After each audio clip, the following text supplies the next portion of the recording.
Hi guys, pang-limang take na 'to. So, napag-utusan ako i-share sa inyo yung naging gala namin at commute from San Pedro, Laguna to Lumban, Laguna sa Baliraya Resort. So, sasakay kayo ng jeep from Pasita to Calamba, Laguna Terminal.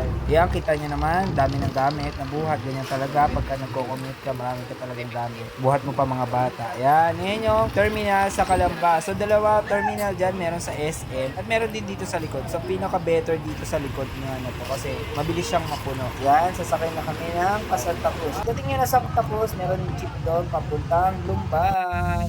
Tricycle kami, papunta na to sa Baliraya. So, sobrang bilis niya. Nahirapan ako mag-voice over kasi first time ko. Ayan si Kuya Frank. Hi, Kuya Frank.